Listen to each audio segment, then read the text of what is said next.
really wanted to be in New York when he was during the draft, especially during the draft process. He wanted to be there. He would have been a good fit on Broadway. So I think Juices Winslow's play is going to be key, as well as Tyler Johnson, who's been a big bucket maker for the Heat off the bench. So if those two guys have good games, I like the Heat's chances. For the Knicks, the X factor is Robin Lopez. Yes, the mascot assault man himself has to be able to keep Whiteside off the boards and also frustrate him to the point because you all know Whiteside has a temper to him. And if Whiteside's temper gets the best of him, he's completely out of his game. So if they can get him in foul trouble and make him frustrated early, it's going to make a better night for the Knicks. So I want to see how Robin Lopez reacts to Whiteside and gets him going. If he gets Whiteside his game, the Knicks have a chance.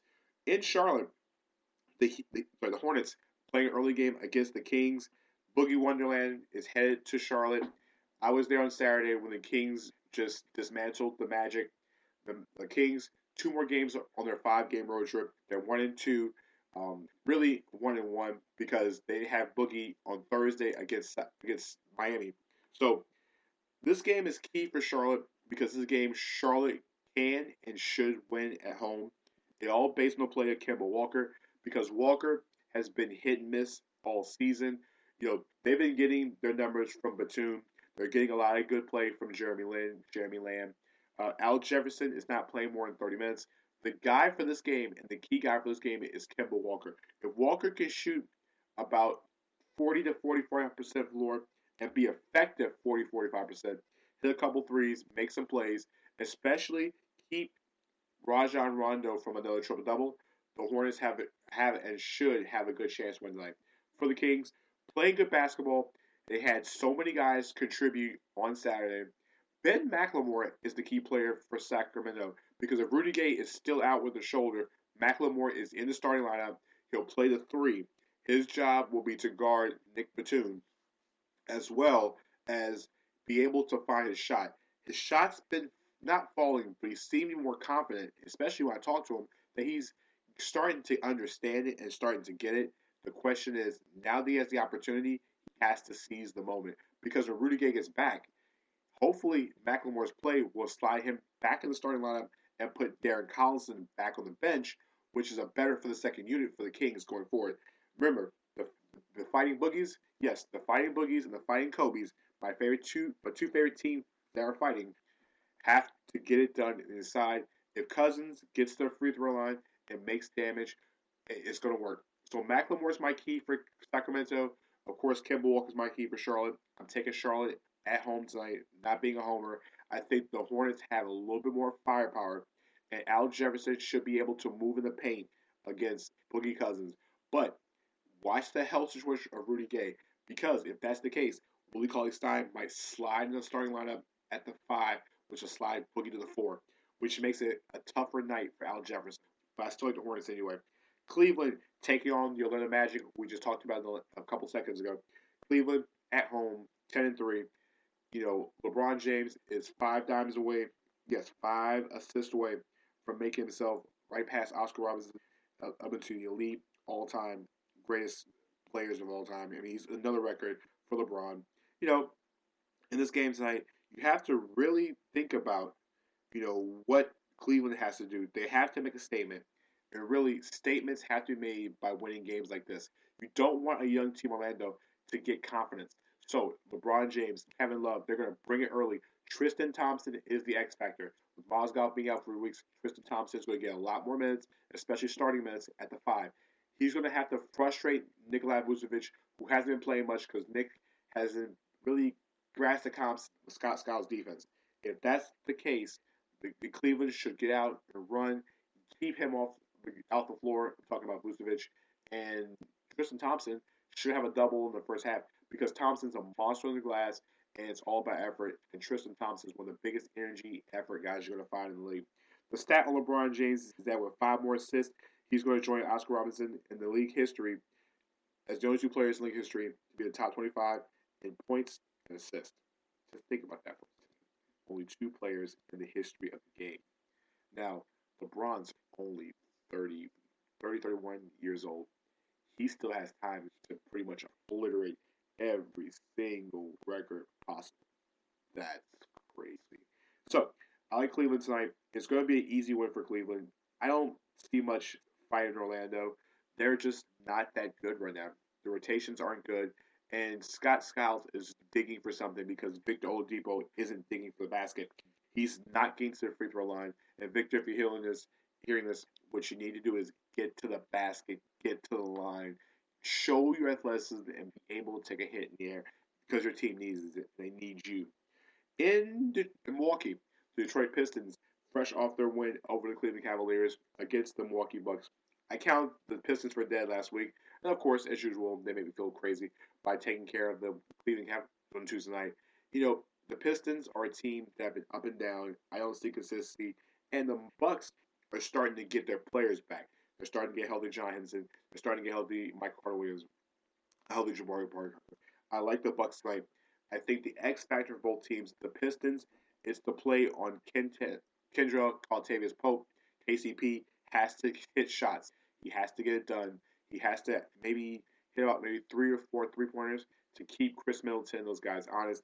And for the Bucks, the X factor is Jabari Parker. If Parker can give this team, I'm gonna say 16-8 with Monroe going against his former team. You know Monroe's gonna be in for it. If he can give him 16-8, that's gonna allow Moose, I think, to go crazy on Drummond. I know that they're friends, they were teammates for years. I think Monroe will have his best game as a Buck. I think Monroe will just work Drummond. He knows Drummond from all the times they practice. He knows his tendencies. Drummond should have a good game. Monroe should have a huge game. But the big guy you have to watch for is Jabari Parker. His health has been the big issue anyway. I like him tonight. The Sixers, or the Philadelphia Tankers, as Mark Johnson calls them, travels to Minnesota to take on the Timberwolves. The Timberwolves finally got some days off. They had played, I think it was 8 games in 10 days. So a few days off, and also a return to health for a lot of guys. Andrew Wiggins got to rest. Ricky Rubio, he finally got some rest after coming off his injury. The key guys for tonight, the Sixers, is anybody other than Jahlil Okafor who would like to play. I think they're taking trials for guys who were, just on the streets because the Sixers are 0-14. It's not getting any better before it gets worse before it's not getting any better. But I like the Timberwolves tonight. Andrew Wiggins, of course, is going to have a big game. Key guy tonight is Shabazz Muhammad because the game gets out early. Shabazz should get a lot more playing time. And with him getting a lot more playing time means he's going to get more confidence. And Shabazz is a big time scorer. I like him tonight to go for maybe 14, 15 points because this game should be a blowout. I don't expect heavy minutes from Towns or Wiggins or Rubio. Not too much heavy lifting. But Muhammad's my key guy. And for the Sixers, I'm going to pick one guy. I'm going to throw a shot in the dark. Jerry Graham. That's my guy tonight. So he's the guy that's the key for the Sixers. Somebody other than Okafor has to contribute in this game. So those are my two guys in that game. I like the T-Wolves in a blowout. Spurs, Suns. Suns on a back-to-back. We saw, they lost last night in New Orleans. Now they have to go to San Antonio. The Spurs, they're rested. I like the Spurs tonight. Very simple. It's not going to be a hard game to pick because of the fact that the Spurs are going to hit threes. They're going to get up and down the court. The guy to watch for the Spurs is Danny Green. I predict Green will have a 15, 16-point game tonight. Hit a couple threes, make some good defensive plays. He's going to bounce back out of the shooting slump. That's been the main problem for them. And even if he's had a shooting slump, they're still 10-3. There's too much depth in San Antonio. I like Green to be the X factor.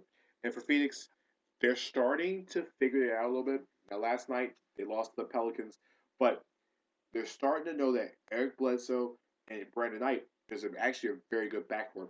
Now, the question is, can they get some more contributions?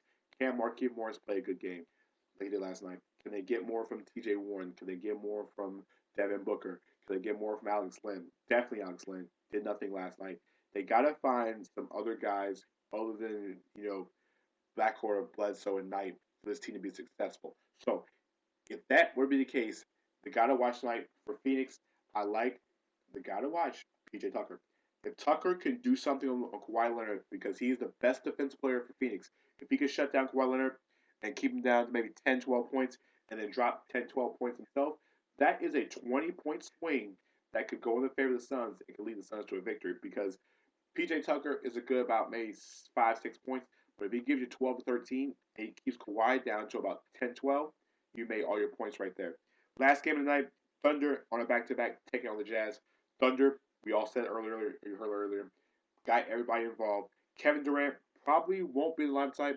Looking at maybe towards Wednesday before he's back, but he hasn't been ruled out. He still can make a chance to play, and if he does play, it will be limited minutes. The Thunder are going to need everybody possible, all hands on deck, because really, this is the game where Enes Kanter has probably circled on his calendar since the time he was traded.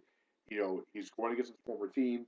And really, it's been a great change for both of them because Rudy Gobert has grown into what I think an elite player at his position in the NBA. He's such a specialty, a commodity.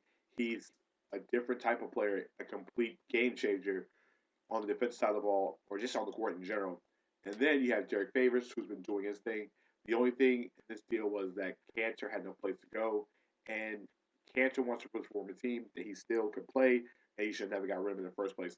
Key guys tonight for both teams. For Oklahoma City, I'm saying the guy tonight is Anthony Morrow. Morrow hits 14 points like he did last night. They're going to win. Very simple. Deion Waiters, he can give you points, but Morrow's points are all at the right time. He hits three-pointers. He's very consistent with the three-pointer. If the shot falls, he's having a good night, then guess what? I like the Thunder. But for the Jazz, the guy to watch for the Jazz, I've called Alec Burks' name a lot, so I'm not going to use him tonight. But I will say, watch Rodney Hood. Rodney Hood will be going against more likely Deion Waiters if Durant is out. And Rodney Hood is a very, very good defender, and he knows how to hit shots. He can get to the basket, get to the line. I like Alec Burks tonight, but my key guy is Rodney Hood. So, like I said, a good night of the games going on tonight here in the NBA. With it being Thanksgiving, we want to give a shout out and a big thanks to all our sponsors. SoFo LLC. Please check them out at www.sofolc.com. Our good friends at Hoop Culture, they'll be on the show tomorrow night talking about the Black Friday ad. Hit them up at www.hoopculture.com. And also check them out at Fashion Squares Mall as well too. Ask Demo. Tell them if you see Demo, tell them that Full Court Press sent you, and they'll take care of you guys as well too. Also, our good friends at Action Parks, Water Parks, Orlando Water Sports Park. Check them out for some great gifts for Black Friday for all your wakeboard lovers. And also, if you're trying to do something different around the water, go check those guys out. Also, our good friends at Jim Fouquet Realty. Take care of those guys. If you're looking for a house, Jim is the guy to call. Also, our good friends at LateNightParents.com. Also, listen to their podcast. Ted Hicks is actually doing a live show today. He's going to be tweeting out to everybody. So follow him at The Real Ted Hicks. And also at Late Night Parents as well too. And our good friends at Yippee Ki Blues. Check those guys out at yippiekiablues.com. As well as their Artist of the Week will be featured on Full Court Press Radio tomorrow night around 9:30, 9:45 tomorrow night. So, if you're looking for great blue music, check those guys out as well too. So, we're going to check in with you tomorrow. I know it's a short week, so let me tell you how the schedule's going to work for the morning tip-off. Basically, we'll be on tomorrow at regular time. Wednesday, of course, we don't do a Wednesday show. Thursday, with it being Thanksgiving, we will not do a show on Thanksgiving. We want to be able to enjoy it for our families as well too. We will be back on Friday. Now, the time for Friday is questionable. It will be either 8 o'clock or around 10 or 11. We still haven't figured it out yet. Gotta get logistics together. But it's going to be a great week here in the NBA. Check us out, www.nbafcbradio.com. Check out for Jay Waddell's Fantasy Corner. Got some great picks going on for you tonight. As well as, I have a series that's going on right now. Top 20 in 2020. Check it out. Volume 3 is coming today. Players numbers 6 through 10. Also, keep track with us on Twitter at NBA FCP Radio on Twitter, or my handle at NBA DT29. We'll see you guys tomorrow on the morning tip-off. I'm Danny Thompson, signing out.